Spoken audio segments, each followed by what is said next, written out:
Les autorités ne font pas le travail. Quand on voit les coupeurs de route, on les coupe. Au moment qu'on va les appeler de venir, ils viennent trouver que les coupeurs de route ont fini leur travail qui parti. Tant qu'on ne libère pas les Congolais, on sera toujours là. Les villageois burkinabés en avaient assez des coupeurs de route et des voleurs de bétail. Alors ils ont décidé de créer leur propre milice qu'ils ont appelée les Kogluego. Mais ces groupes d'autodéfense sont maintenant tellement puissants qu'ils inquiètent les autorités. Alors peut-on encore contrôler ces Kogluego? C'est l'enquête que nous avons menée sur le terrain avec notre observateur Alassane Bari.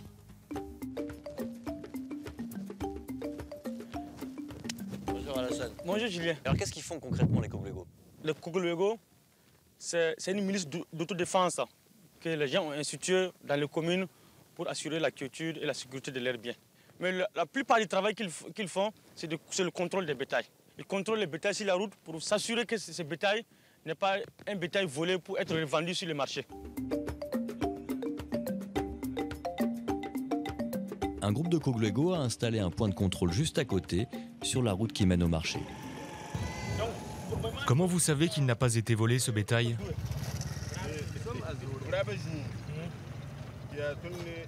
Je voyage avec mon bétail. Si on me demande, je peux appeler des témoins là où j'ai acheté mes chèvres. Et les Kogluego vous donnent ensuite un papier? Oui, ils sont censés me donner un reçu. Vous leur faites payer combien? C'est 25 francs par mouton. 25 francs par mouton. Voilà. L'argent que vous récoltez, où est-ce qu'il va? Au moins, s'il y a un problème seulement, c'est cet argent qu'on va prendre pour mettre les carburants et autres, pour suivre, pour voir ce qui se passe. Là-bas, il y a des téléphones. Comme ça, j'ai les témoignages. Moi, je les appelle pour savoir si c'est vrai ou faux, si les moutons les appartiennent. En gros, l'argent, c'est pour les frais de fonctionnement. L'argent, c'est pour le frais de fonctionnement. Ces miliciens prélèvent donc un impôt, mais pour eux, rien de plus normal, car ils font le travail des forces de sécurité. Pour nous montrer à quel point ils sont efficaces, ils nous emmènent dans leur QG. Ils nous le disent tout de suite, leur combat contre les voleurs, c'est d'abord une affaire de magie. Alors, ça sert à quoi un gris-gris pour voleur? Ça se met au bras ou à la ceinture. Ça le protège. On ne pourra pas lui faire du mal si on le frappe, même avec un fusil ou un couteau. Ce foulard, si le voleur se le met autour de la tête, il disparaît. On ne le voit plus. Mais comment vous l'avez arrêté s'il a disparu? Donc Dieu vous aide à lutter contre les gris-gris. Voilà, c'est ça. Alors quand vous les attrapez, voilà, c'est ici que vous les mettez. Voilà. Attachés à l'arbre. Voilà, vous attaché ici. Je dis qu'il n'y a rien. On met les branches au feu. Quand c'est brûlant, on s'en sert pour frapper le délinquant, pour lui faire donner des informations. S'il dénonce ses complices, on va les chercher. On ne veut pas les blesser. On veut juste leur donner une leçon. Quand c'est fini, s'ils avouent, on les laisse rentrer à la maison. Après, ils devront payer une amende.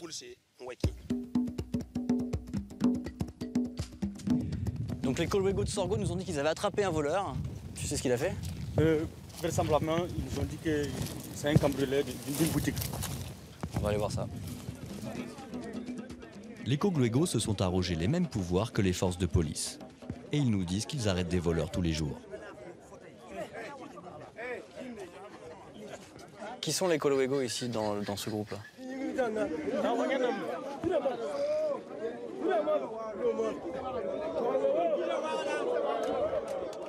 Comment vous pouvez être sûr que c'est bien ces jeunes qui ont commis le vol? On les a vus rentrer. Après leur sortie, on a constaté qu'il n'y avait pas de l'argent. On les a appelés. On ne les a même pas touchés, on l'a demandé. C'est vous qui êtes rentrés dans la maison, ils ont dit oui. C'est vous qui avez pris l'argent, ils ont dit oui. Donc est-ce qu'ils vont être jugés par vous? Oui, on va leur demander de nous rembourser au propriétaire. Alors c'est uniquement de rembourser la somme ou est-ce qu'ils vont avoir une amende? Si, ils auront une amende à payer. Une somme forfaitaire par rapport à ce que tu as volé. Quand vous volez 1000 francs, vous allez payer le double, ou bien même le triple. Mais j'ai l'impression que l'un d'entre eux est pas majeur, non? C'est un enfant. Ben oui, c'est des jeux. Mais le fait de détenir un enfant, c'est pas un problème parce que... Non, vous voyez la manière dont ils sont assis, bon, c'est pas méchant quand même. Ce que dit le gouvernement en ce moment, c'est que c'est pas à des milices privées de faire la police, c'est à la gendarmerie, c'est à la police. C'est vrai, c'est simple d'arrêter dans ton bureau et dire bon, le Cogluego, c'est un mauvais système. C'est vrai, mais allez-y sur le terrain pour voir la réalité. Nous demandons à l'État d'ouvrir son œil, nous écouter, essayer de nous cadrer. C'est simple parce que l'État, c'est nous. Les miliciens rendent la justice et appliquent les punitions. Et parfois, ils commettent des bavures.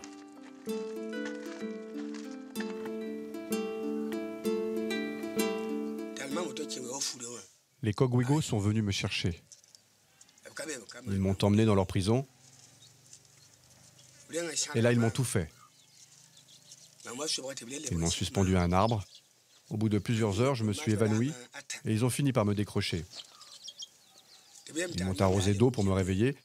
J'ai passé 3 jours là-bas. Comme je continuais de nier, ils m'ont transféré dans un autre lieu de détention. Là-bas encore, ils m'ont torturé. Ils ont fait un feu, ils ont brûlé des branches et ils m'ont fouetté avec. Ils m'ont humilié. Un des Cogluego m'a montré des tombes. Et il m'a dit, on peut te tuer et t'enterrer là. C'est ce qu'on a fait aux 2 autres là. Finalement, leur chef a dit, il n'avoue pas. Donc il est innocent, il faut le laisser. Qu'est-ce que les Cogluego avaient comme preuve contre vous? Personne ne m'a vu voler. C'est quelqu'un qui me déteste qui m'a dénoncé. Il n'avait rien.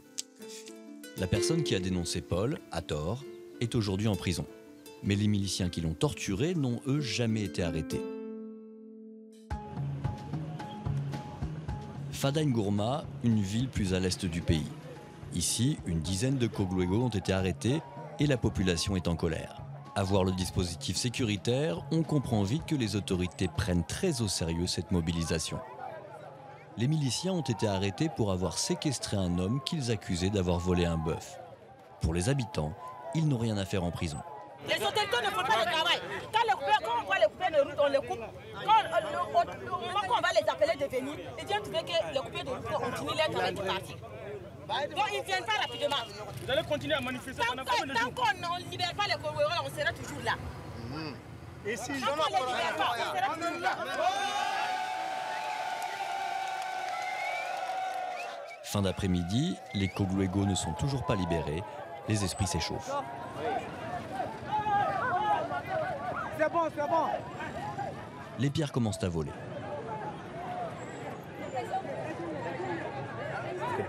Excédés, les gendarmes interviennent.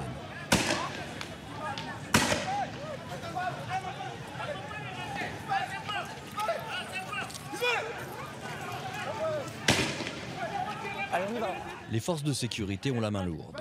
Manifestants ou simples passants, tout le monde prend des coups.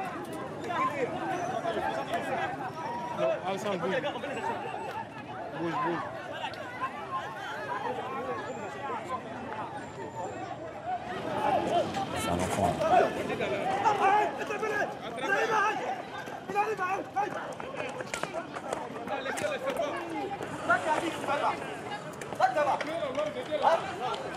La foule a été dispersée, mais les matraques continuent de frapper.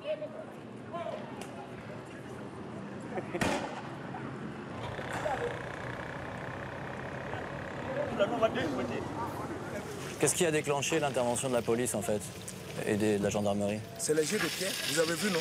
Vous êtes témoin. Ah, j'ai vu les jets de pierre, c'est sûr. Depuis ce matin, ils nous ont lapidés, on n'a pas répondu. Ils reviennent encore. C'est exagéré. Hein? Et ils ont l'air très attachés au Cogluego, ça va poser un problème plus tard, non? Ça va se reproduire ce genre de choses, non?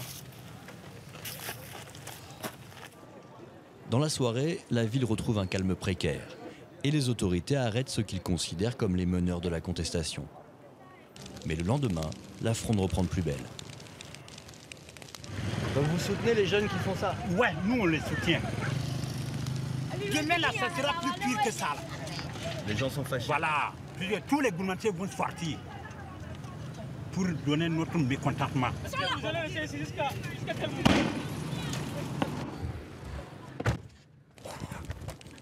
La gendarmerie ne sait plus où donner de la tête. Elle passe la journée à démonter des barrages routiers. Une délégation de députés est finalement dépêchée sur place pour tenter d'apaiser les tensions. Les notables locaux sont conviés à une réunion de concertation. D'emblée, je tiens à dire que quand la paix sociale dans une région se trouve, les victimes sont d'abord les habitants de cette région-là. Un pays qui veut se développer ne peut pas continuer comme ça. Le dialogue dure plus de 3 heures. À la sortie, les députés semblent optimistes. Donc ce que nous avons dit aux populations, la première des choses, c'est qu'il faut qu'elles respectent les lois. Mais les Kolo Wego ne respectent pas les lois pour l'instant.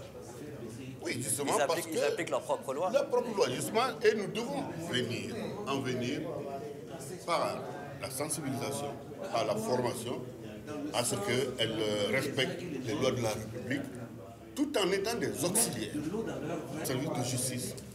Donc vous nous confirmez que des Kolo Wego qui jugent des gens, des Kolo Wego qui donnent des amendes, des Kolo Wego qui parfois battent les gens, des Kolo Wego qui prélèvent un impôt, tout ça, ça sera terminé. Dans l'illégalité, ça va s'arrêter. Ça va s'arrêter rapidement. L'État va sévir contre ça. Ah oui, l'État va s'arrêter. Oui, mais vous savez, il faut d'abord sensibiliser.